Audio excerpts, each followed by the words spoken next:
Ladies and gentlemen, I'm not giving a commentary. The intention was to have this film with soundtrack on it, with a proper commentary put on, and all I'm going to do is try and help you identify what's happening as it takes place, and what I'm saying will be recorded, and someday I hope will help whoever is putting a commentary on to pick out the interesting items. I'm told that, by the way, is the wall of Fort View. That's our first university sign when we operated as a limited company. And that's the little house. It had chimneys originally. It's not as good looking as it used to be, and I wish we could put the chimneys back. I have no control over the buildings office staff. In effect, I asked them to put the chimneys back 10 years ago in cardboard or something, but they've never reappeared. About £100 would do it, I suppose. But this is where we started, the Fort View site. That is one of 4 hoardings that were stuck at the corners of the site before there were any buildings on it. Interestingly, we had to get planning permission to put those hoardings up. It was temporary permission, and they were taken down after the first buildings appeared. What you're seeing today is film on 16mm made by various people, particularly Mr. Allard over the years. This is just a general view of the site, looking north at Inishowen from the far side of the river, taken from the cairn, and the camera is panning round to the right and will go through 180 degrees.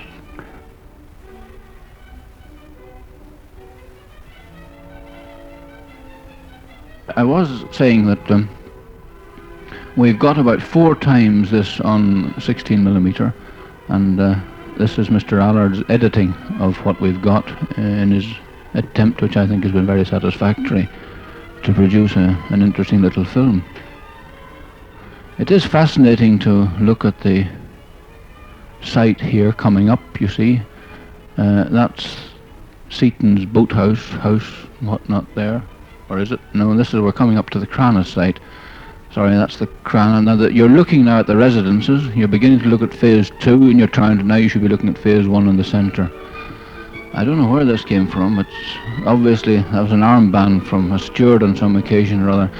Now we're taking a look at the first ceremony before any buildings were there at all, when we unveiled a stone. A lot of discussion in the early days about what we would do at the beginning to mark the opening of the site.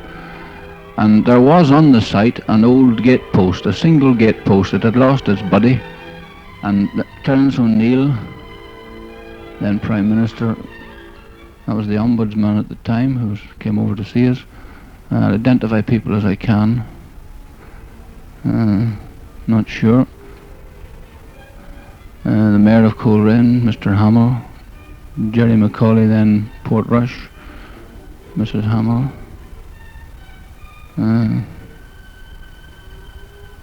These hats are a bit much for me. That's Mrs. Burgess on the right.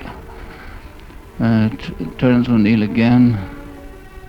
That's George McElrath, currently Member of Council. Mrs. Moore. Tents forming a hollow square and something happening in the middle. I was telling you anyway, there was this old gate post, and my idea was to put a brass plate on it. Mrs. Watton, our first employee in the blue. But Sir Robert Matthew thought the gate post wouldn't survive the weather, so the church was heavily represented, all 4 churches. That's Archbishop McCann in the middle, Gallagher Methodist Church beside him, moderator of the Presbyterian Church, Roman Catholic facing, governor's car arriving.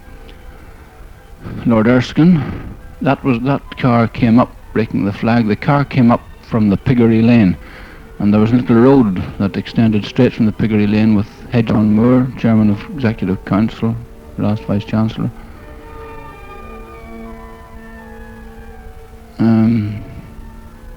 I fancy putting a brass plate on the gatepost, but Sir Robert thought it would be much more sensible to build a new pillar, because it would last longer.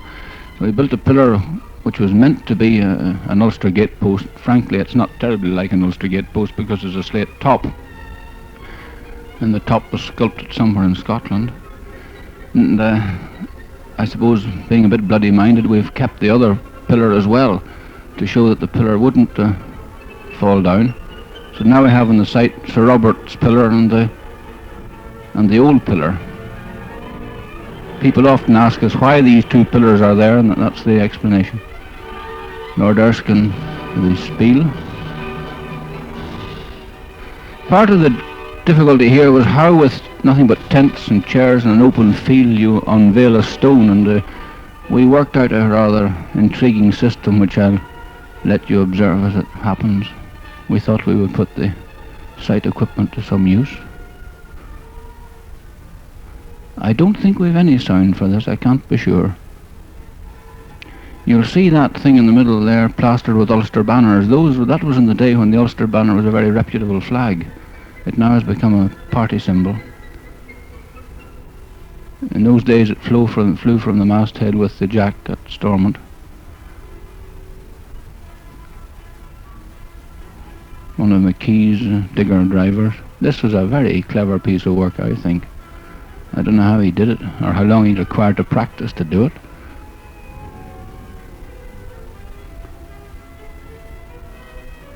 Just watch it.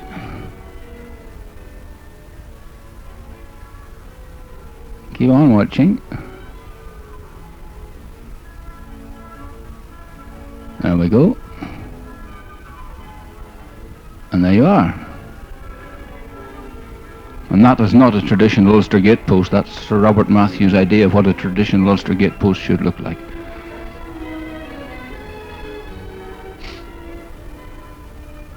It was a very enjoyable day, but the weather played us up rather badly.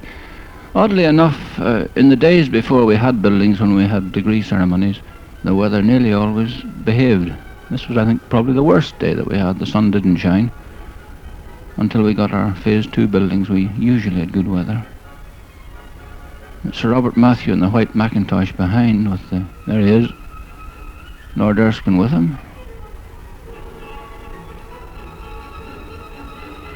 I myself made a fair amount of 8mm film at the same time to provide additional cover. Sir James Cook, and some of these days I must look at it and see what it looks like.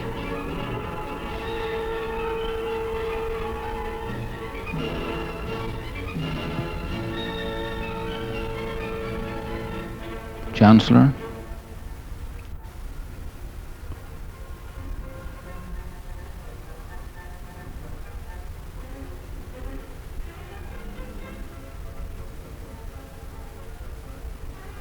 The RUC band, which we used a lot in those days. The army hadn't as many units in Northern Ireland, and army bands weren't so readily available. And one of the problems with the police band was that it has been commandeered by Queen's pretty well, and still plays at Queen's regularly, and any ceremonies which overlap, one can't get it. On a recent occasion we used a local Coleraine band, and it was quite pleasant to have. Just a pity the sound of the music that's being played to you, and the governor leaves. That's heading for you can see the back of the piggeries there as the cars go down.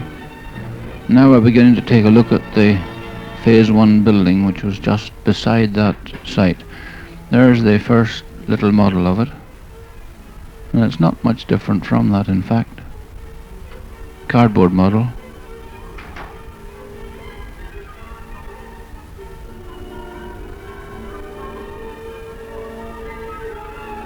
These models are extremely expensive. That is a cardboard model of Phase 2, I think, but it never materialized, that, or I think it was meant to be Phase 2. That came to nothing.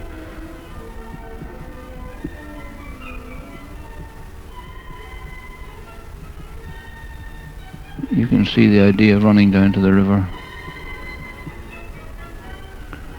The architects ran into all kinds of cost problems, as some of us here know all too well.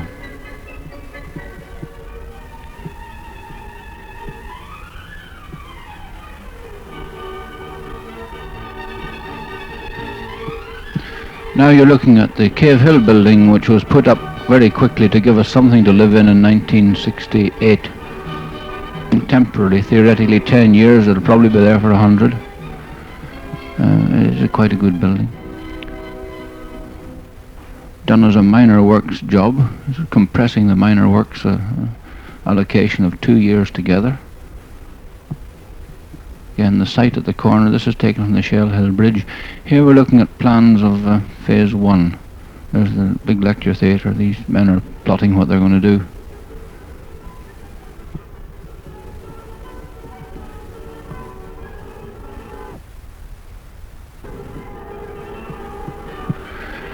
The method of construction of phase 1 was interesting. The site is very heavy, and the speed of construction had to be fast. You're looking at the houses on the facing the river here. This is looking west about from the present phase 1. So to get over difficulties of men working in mucky sites, a stone carpet was laid as the first job to be done, and that kept the site clean. It probably added a bit to the cost, but for all that, phase 1 was more or less done within the cost limit. Quite an achievement, bearing in mind that from the first setting of pen to paper to the completion of the building took 2¼ years. I don't think even American construction could have bettered that. But in those days there was an urge and a determination to get things going and done, which one finds sadly lacking at the present day.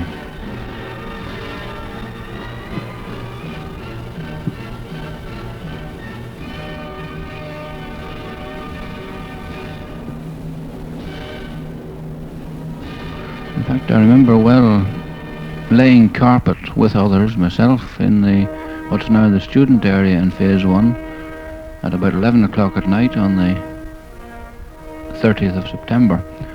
Students arrived in the morning of the 1st of October. And that was the sort of atmosphere against which all of this was done. A remarkable time, a time in my own life which I wouldn't like to have missed for anything.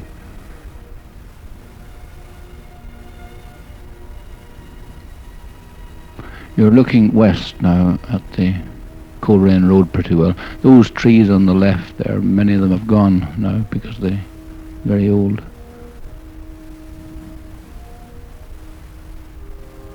You can see the stone carpet as part of the foundation reinforcement. Because when they laid the carpet and then they just dug a great hole, you see, through the carpet to put foundations in.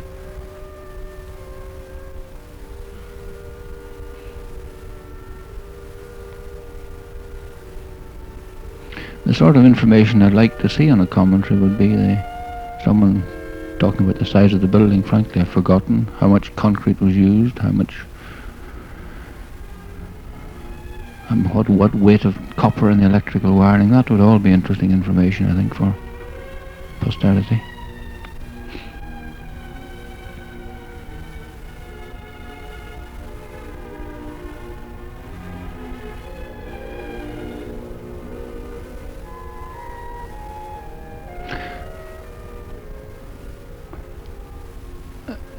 We'll probably begin to recognize bits of the building. I'm in some difficulty with some of the construction here.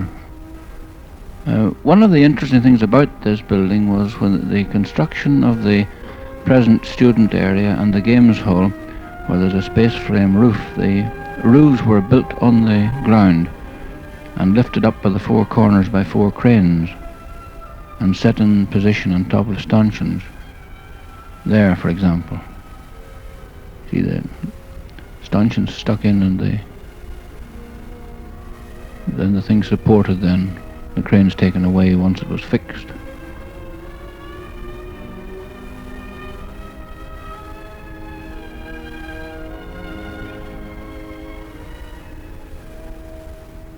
You can see the lifted space frame there. That's the entrance area, phase 1.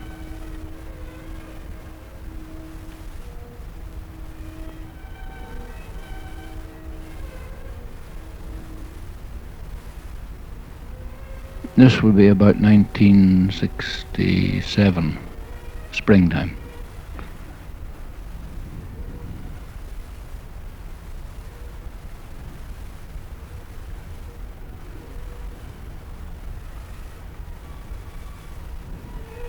There's the space frame quite clearly seen.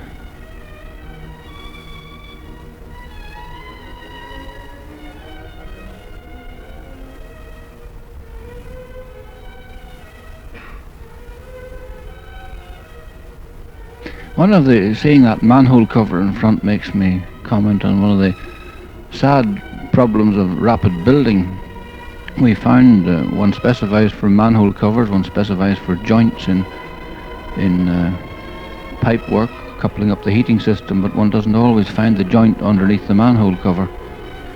We've had a lot of problems where we have had bursts. We've had to lift the ground and put in new manholes. But this is almost an inevitable consequence of rapid building.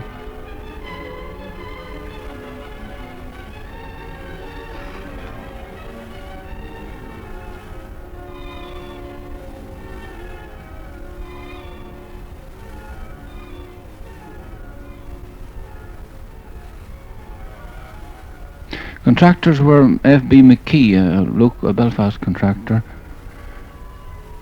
and it was a negotiated contract based on bills of and rates taken out for the county hall across the river, which McKee was also working on at the same time.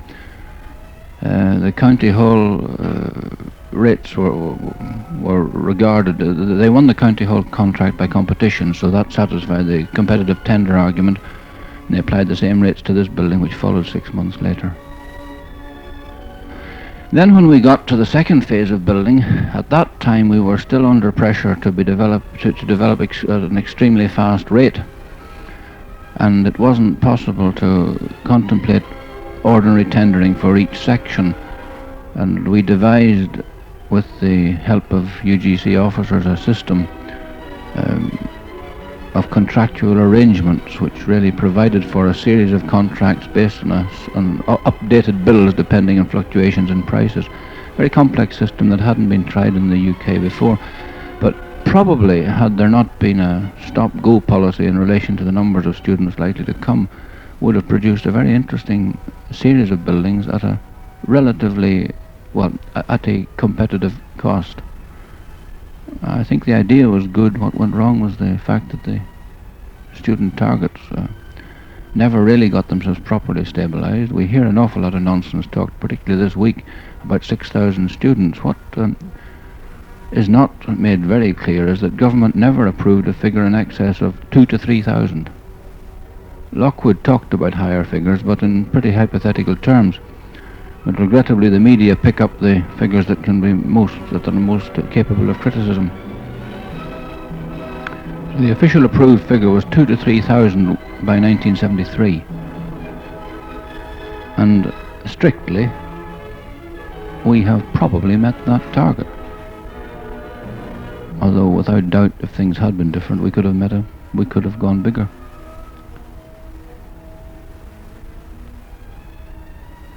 These are not load-bearing walls. The only buildings here the only building that has load-bearing walls are the residences. Though the tower is a bit odd, it's a concrete building without steel reinforcement. It's a bit like, the tower's built a bit like a child's Winnabrick. I don't know anybody remembers Winnabrick, which is a little metal bricks set one on top of the other. This phase 1 building is a framed building. The idea for the frame came from the York clasp system, but because of problems of copyrights and whatever patents, and problems of the sea barrier between here and Britain, we evolved really our own system, and I don't think it was used anywhere other than here. The major components in concrete were made somewhere around about Tombridge. Indeed, rather comically, one remembers things as one talks. It was seriously suggested at one time that we would float the beams down the Bann. If there hadn't been locks at the cuts, I think this is what we would have done. You float them in pontoons.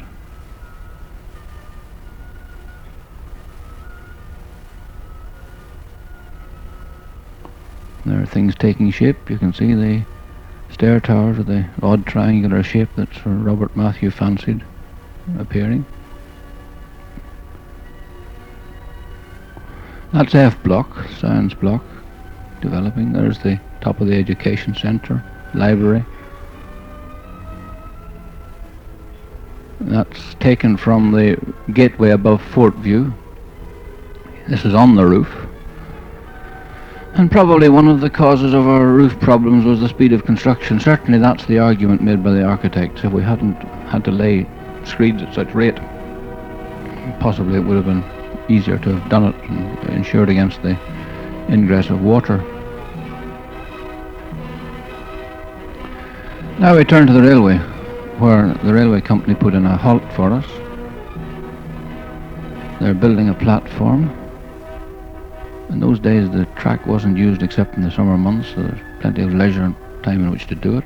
That's looking towards the sea now, towards about the mouth of the band, looking towards phase 2 now, more or less.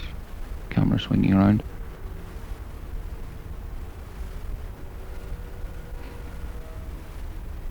And the university hand crane to lift these bits and pieces. I'm told this was the extension of the Port Stewart platform. They brought it down from Port Stewart. It wasn't needed there any longer for long trains.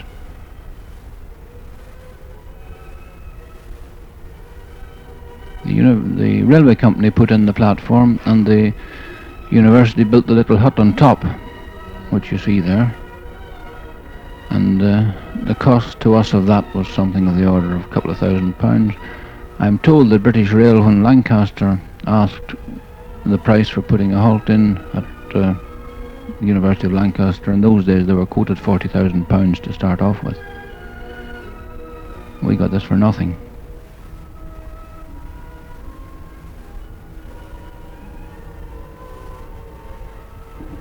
And by now the halt is up, and this is the opening occasion when the Prime Minister came along in a special train. He opened the halt and then he proceeded to open the phase 1 building.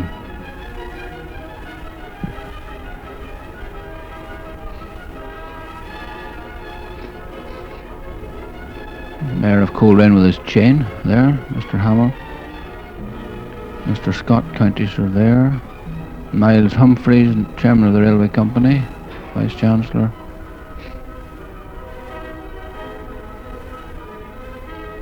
Mr. Waring, the Chief Executive of the Railway, and behind.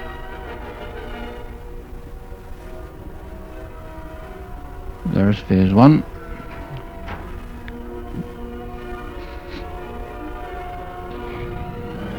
No hut on the halt there, as you can see.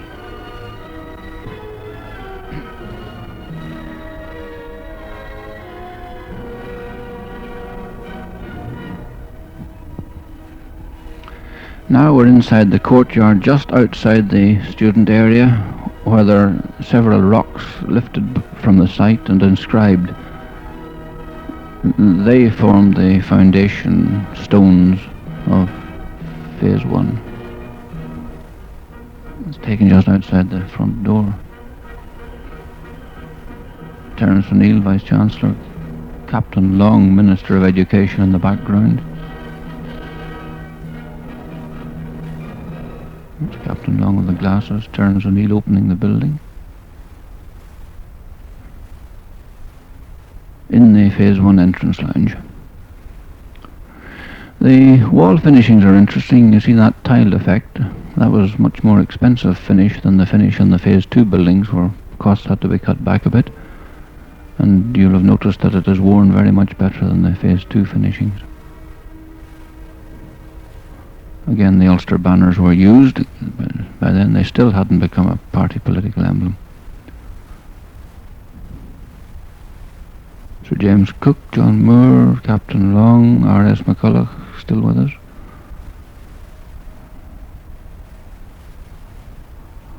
First Buildings Officer in the background there in the centre now, Noble. Now lives in Jersey, Guernsey I think. The contractors also picked out several big stones and dumped them at the front of phase 2. You see them by the flagpole.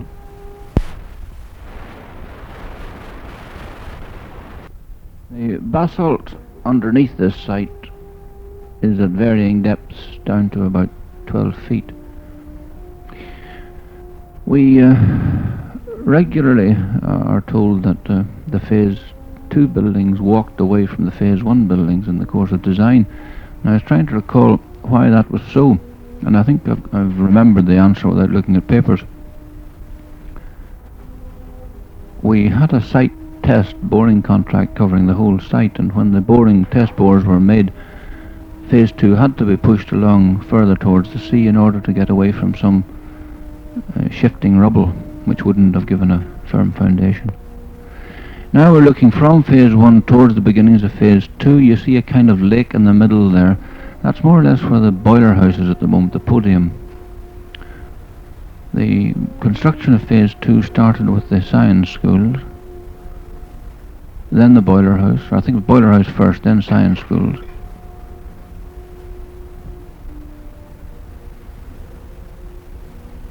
Looking up the Scottish coast now, really. The road that we used in those days was the original entrance road, which is now stopped off, the road that comes in towards phase 1 from the Crumore Road. There's the hole that the boiler house is in now, the lake.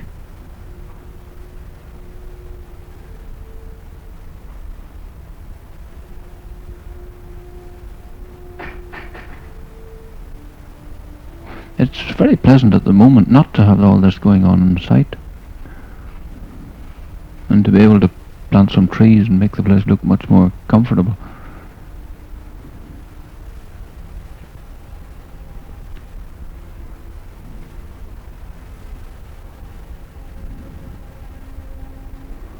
But I think just a pity that phase 3 hadn't been possible in view of the financial problems of the times. It would have given us a nice balance which would have brought us to the end of what we, in building terms, we call stage 1. But as I say, going back to the beginning, government never approved a target higher than 2,000 to 3,000 students, so all of the rest was pie in the sky thinking, partly by the Lockwood Committee initially, which probably was justified in its thinking, and thinking on the behalf of the members of the university and the academic planning board as they assembled. In those days, 5,000 was a possible target by 1980.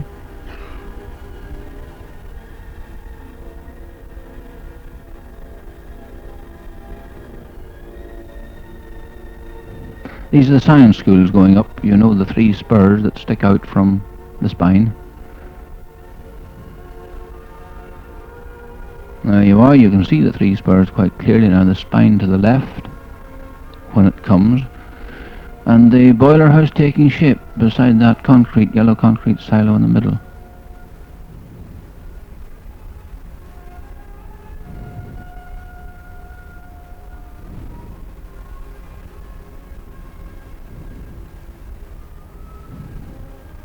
Again, another view of the 3 science schools taken from the riverside.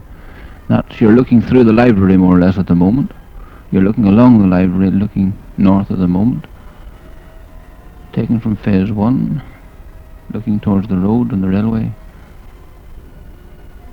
and swinging around to the science schools again.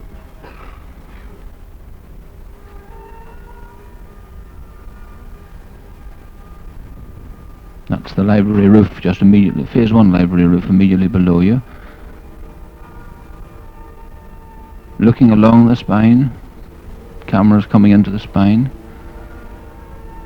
Boiler house where that yellow thing is. There's the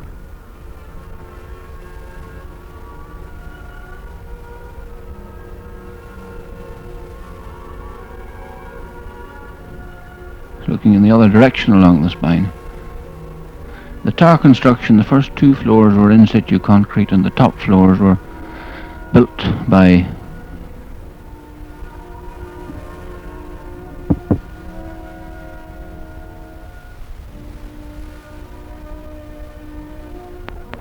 you can see the in situ concrete there and the first 2 floors of the tower, and then these sections, each four windows to the section, just set one on top of the other and braced at the ends.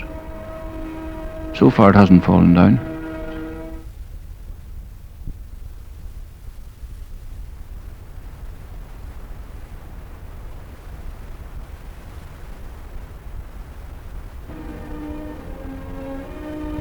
I didn't go up in that lift. I wouldn't like to have done so.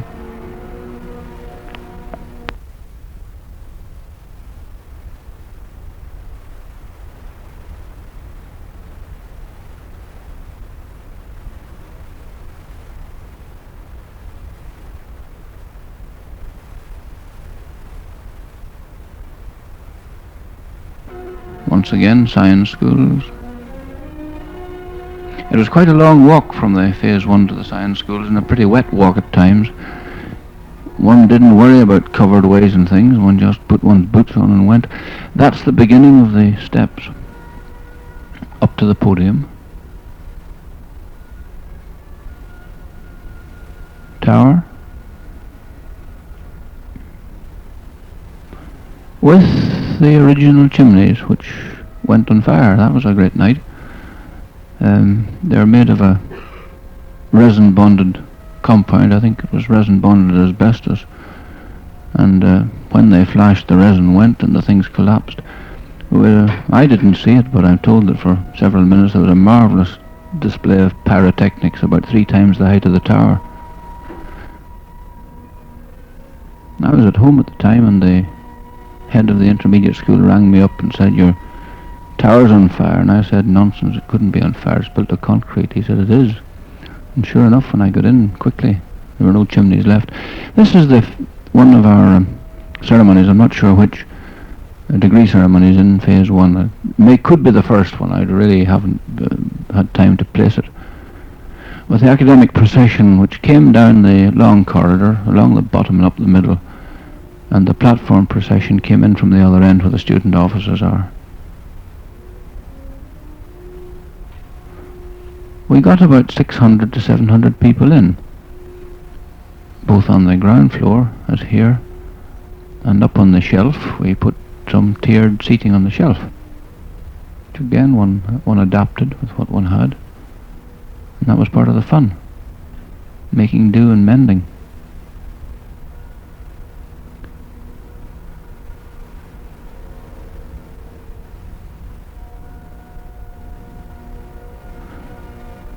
There's a different kind of attitude to things in those days from what we get today.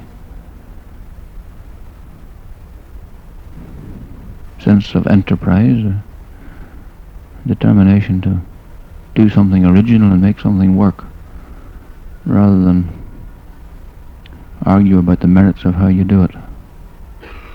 Chancellor, the Vice Chancellor to his right.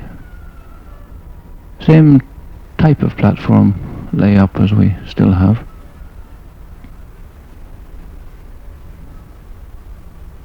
Again, I don't know whether or not we have sound for this. We may have, when the dubbing people get at it. Now there's, in the sitting down, there's John Moore going to get his degree. Rosemary Murray, Vice Chancellor of Cambridge 2 years ago, member of the Lockwood Committee. I'm not sure who's beyond her. Yes, David Bates Queen's, physicist.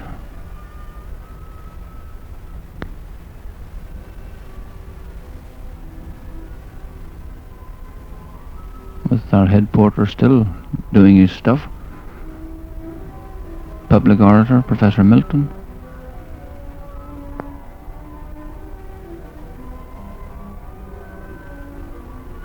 There was mention yesterday of Archie Mitchell, who was my academic secretary at the beginning, and the format of this ceremony is largely worked out by him in the Scottish tradition.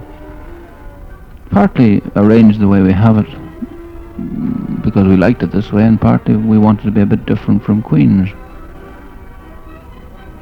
Miss Murray has visited us very regularly since the Lockwood days. That's Dr. Moore, John Moore, the legend in Coleraine going around those days. You go down to the university to see John Moore being doctored. And this is him being doctored. There's a rather nice painting of this, and I'll take some claim for it. We've got a camera set up on the shelf, and persuaded my daughter to click the shutter at the right time, and that gave Mrs. Milton, who's a very fine artist, an opportunity to paint that particular operation. So when he ceased to be chairman of council, he was presented with a very accurate portrait of himself having his degree conferred. Now we're at the PhDs, or DPhil.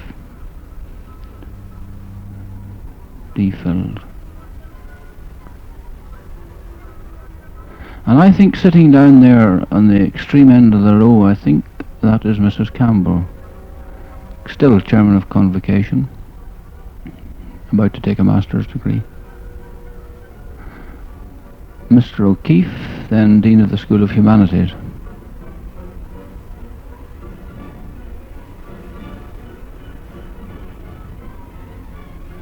Presenting the graduates. Mr. Cunningham, down by the pillar there, still doing his stuff, making sure the right people come up at the right time.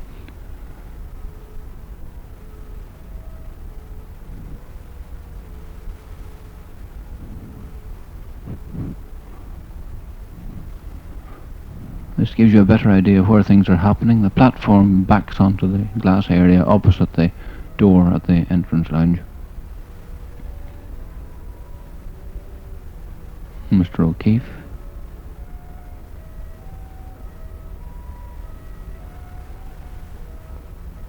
There are the folk on the shelf, you see, 3 tiers. We weren't allowed to put more than 3 up in case the shelf fell down.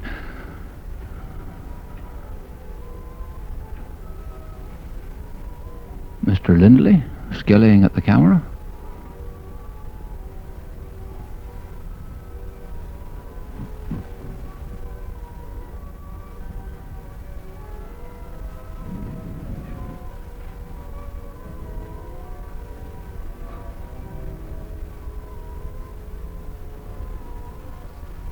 The procession going out. That, for those who don't know, is the Coleraine Mace, which has been lent to us regularly from the beginning. And we bring the rear of the procession up with a stave presented to us by the University of Oxford, and presented to every new university by a similar stave by the University of Oxford, a most generous gift, silver stave, which is to be seen in the showcase outside. These are the honorary graduates. The showcase outside is supposed to be armour-plated, bulletproof, thief-proof, student-proof. The last hasn't been tested yet.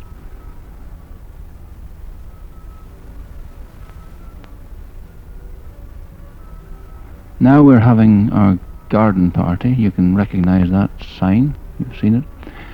This was in tents just in the area between the Phase 1 building and the Cave Hill wooden building.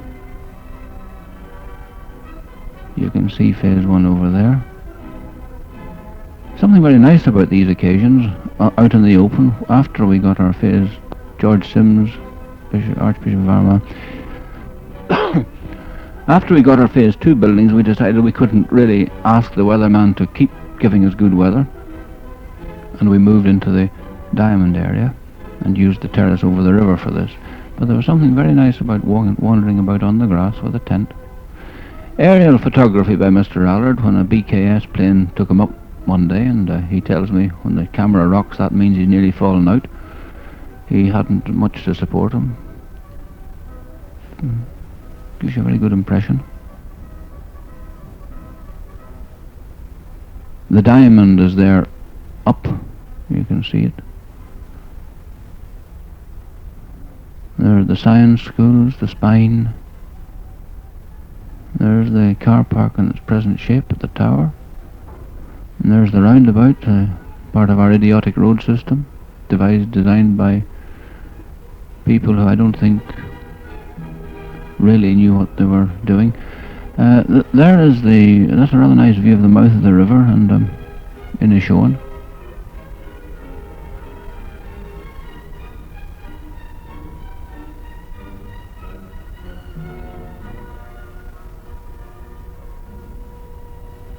The town.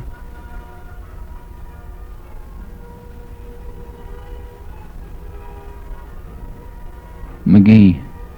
Not much of McGee in this film. Now we're back because the aeroplane was given very restricted opportunity there. That's interesting, the 2 flags on the 1 staff, very interesting. That, I'm told by the experts, was very improper, but the Chancellor ruled that it was perfectly proper on that particular occasion, so we did it. Now we're having another visit from a governor, Lord Grey, who was the last Northern Ireland governor, and this was his last official engagement before his office came to an end. He unveiled a plaque just outside here in the foyer of this building. So we have gone down in history in that sense. The reception was in the courtroom in the Phase 1 building because Phase 2 wasn't ready.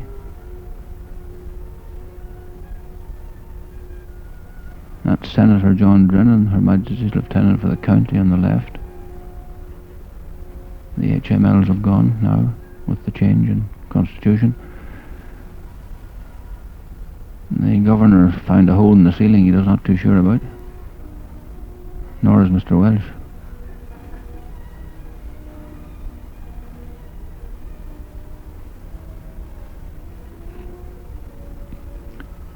Into the library.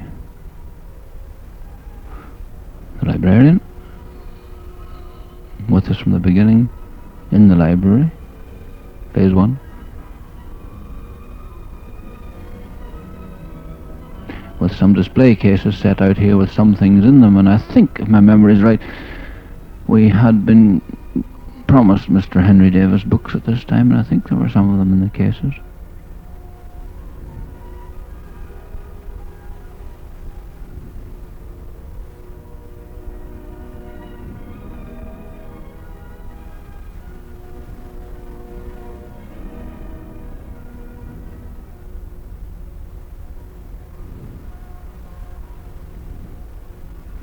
Mr. Hurst, the governor. Now we're wandering out towards Phase 2, looking at the stone that his predecessor had unveiled. I'm sorry there isn't a shot of the other stone in this film, however, which would establish the argument about which is going to last the longer.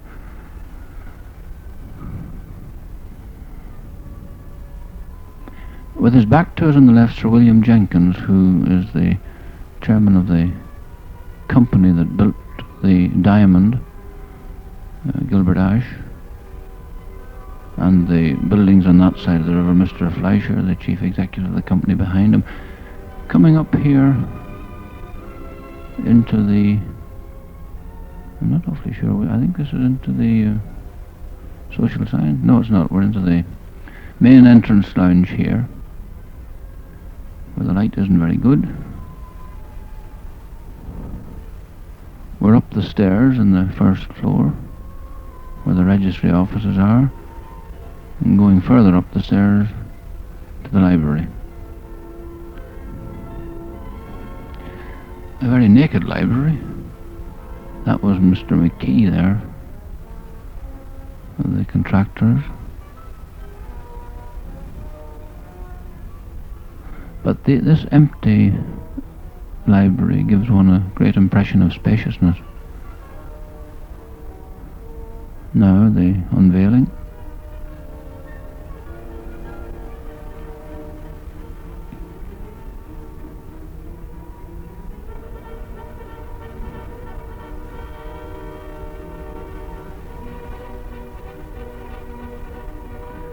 Taken from the top of the tower, I think, yes. Looking at Phase 1, looking at Coleraine.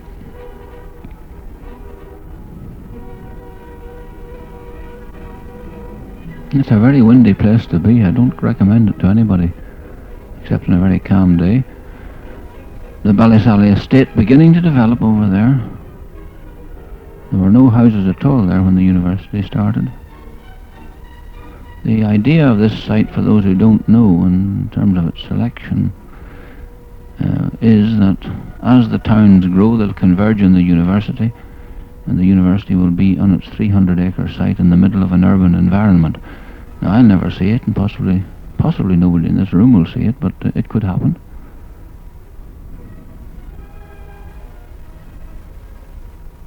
It's certainly different in concept from places like Lancaster, where the university is outside the town, and the chances of the town spreading to the same distance on the far side of the university as it already is, I would think, pretty remote. Warwick's the same, York's the same, but we're quite unique here in this respect. It was that same principle that influenced those who thought up Craigavon, that Lurgan and Portadown would coalesce with the new Craigavon in the middle. But that doesn't look as if it's going to work. Now where are we? The road under the bridge. The bridge is being put up, and that's between the spine on the left and the diamond area on the right. You're looking to the left at the theatre car park now. Just there.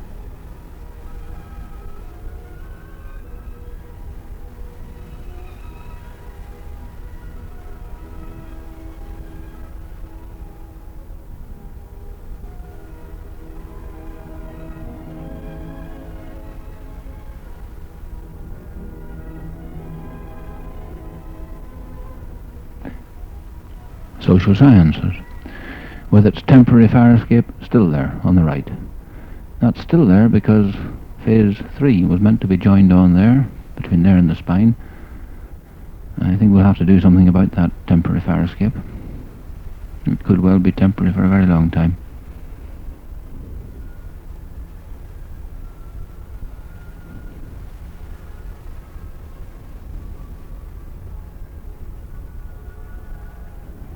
There you are again, Social Sciences, Diamond. Taken from about what's now the corner of the fire road, where it sweeps round to the front of Refectory 4, which is coming up on the left.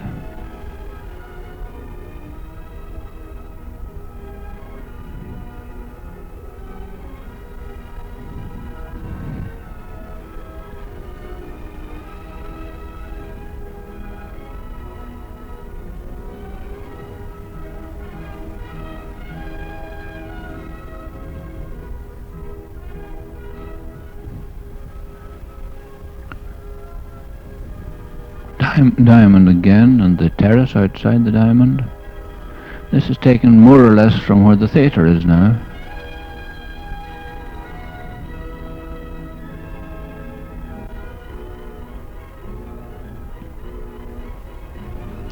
In its original concept, the library was supposed to have a roof like the diamond roof, and for some reason that I can't comprehend, it lost that roof.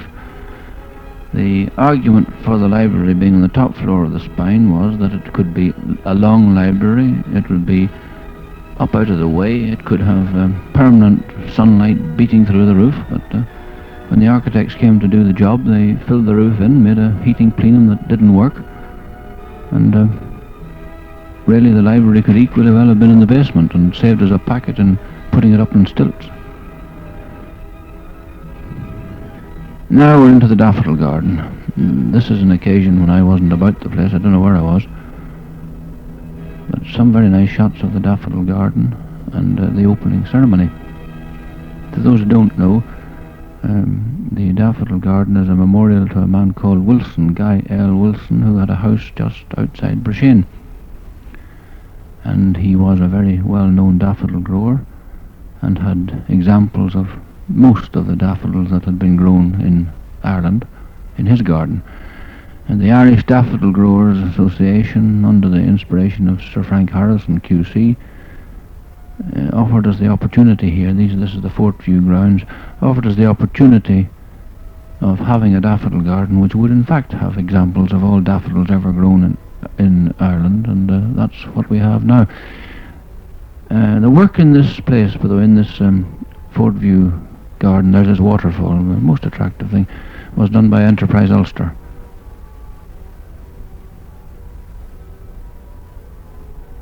No, I can't read it. Oh, and there we are. This is the plaque thing down built up in a stone plinth. One of the problems with the daffodil gardens, we do tend to lose a fair number of daffodils.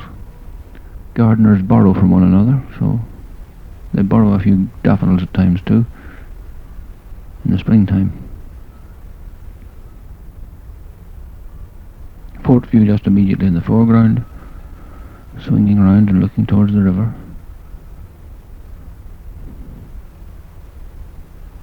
Don't ask me to identify. If someone can, he can shout out.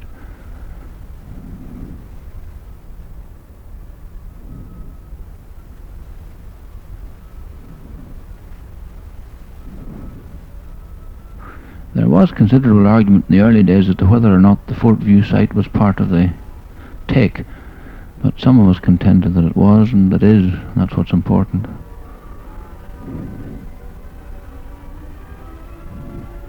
It certainly is a very, very nice place. Chancellor with his back to us. Mrs. McFadden.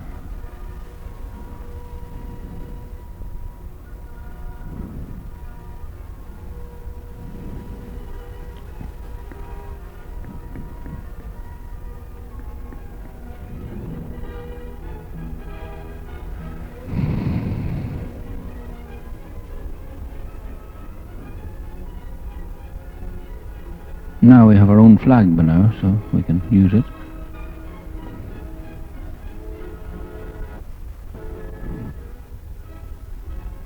Professor Newbold, Vice Chancellor. I'm pretty sure Sir Frank Harrison.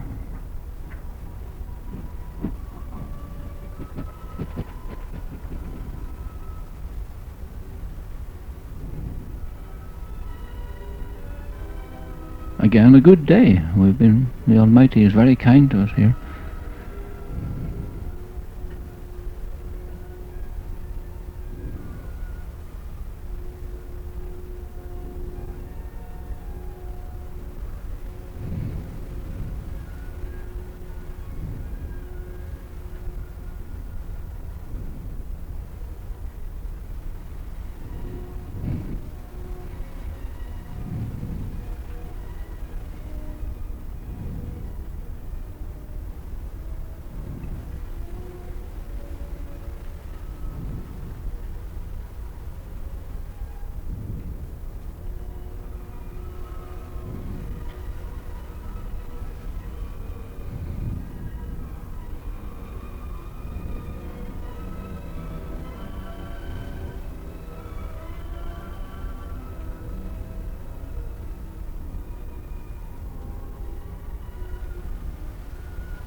Interestingly enough, I think it's the International Daffodil Growers something or other is coming to Northern Ireland next spring and will be here. It's an American-based outfit, and they'll be at the university for the best part of a day sometime in April. This sort of thing's very good for us, I think.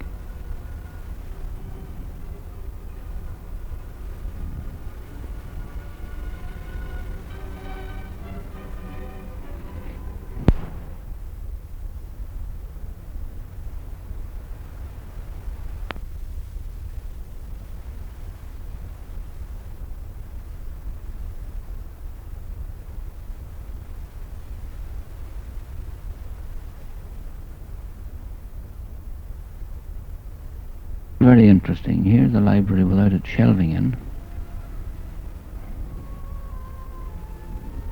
Massive place. But what a pity that we don't have an open roof, which was what we were supposed to have. And how it, no one knows how it came about that we don't have one. We just suddenly find ourselves without one. And this is one of the problems of architects, really.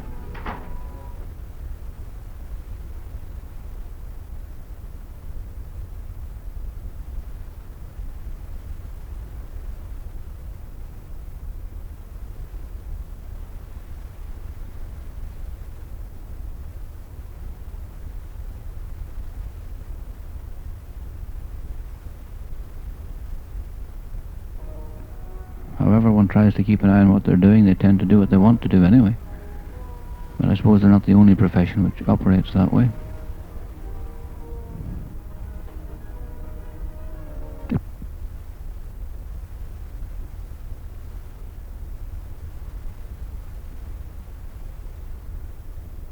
Issue desk.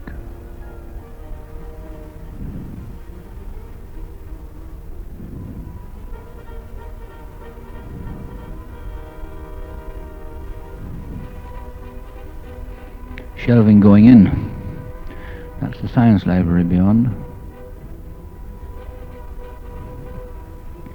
To those who don't know, the idea of the library was of a long spinal library with schools of studies adjoining it at regular intervals along the spine, and the books relating to the particular schools being lodged in that part of the library which abuts the schools.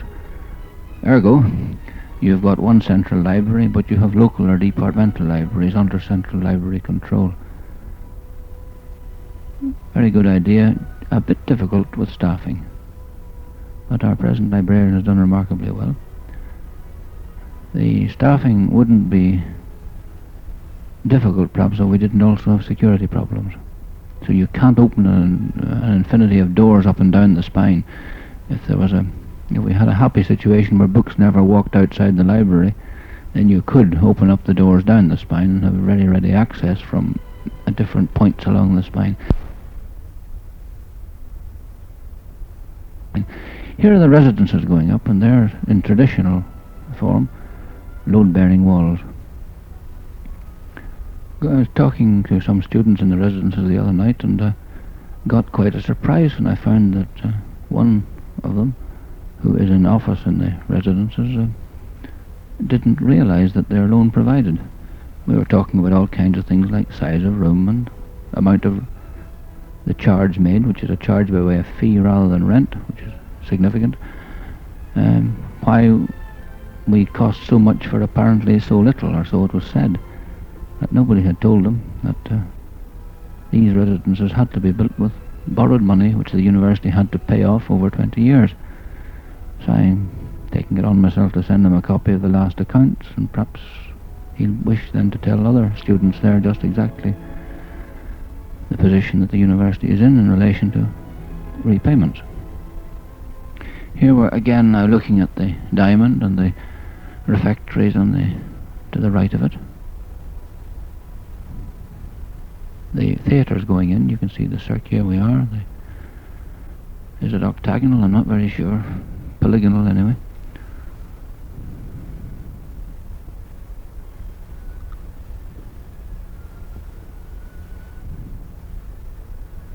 With the steps up to the terrace beside the diamond. Theatre doors just to the left of those steps. Now a ceremony in the main area, in the diamond. This is one taken by the Vice-Chancellor rather than the Chancellor, who I think must have been ill at the time. Public Orator, Professor Milton.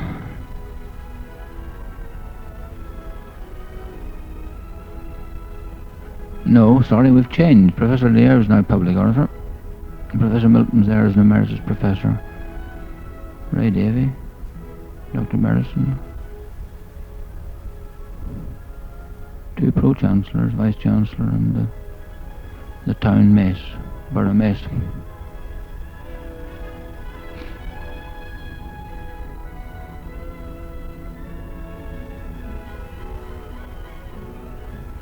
And at last we've got the holes in the roof filled in.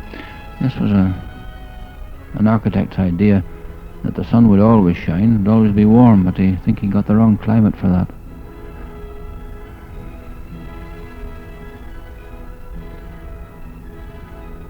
Mrs. Burgess with the blue hat on the right. Professor Swinton in the blue gown also on the right.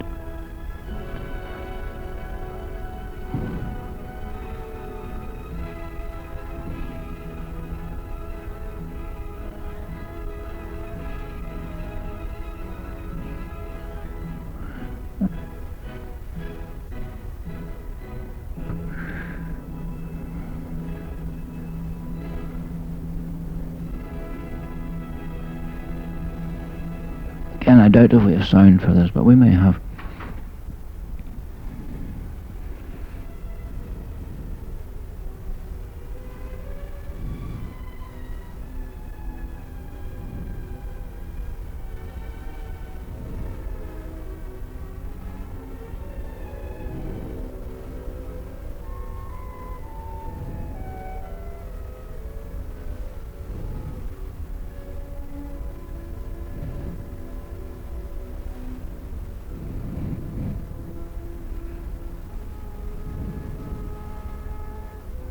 Capacity of the diamond seated is about 1,200, I suppose for a non-seated function you could pack a couple of thousand in without great difficulty.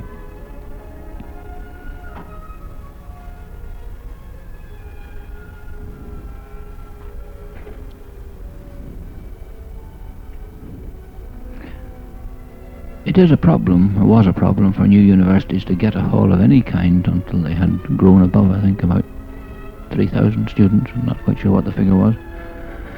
But this was a reasonably clever piece of thinking on the part of buildings officers and others.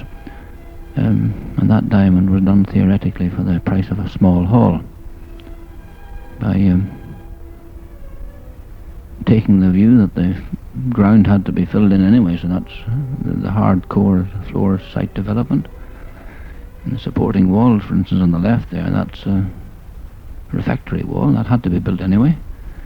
All four walls, in fact, had to be built, so one was able to use the money for a roof and for some heating. And we got a very good hall done on paper very cheaply.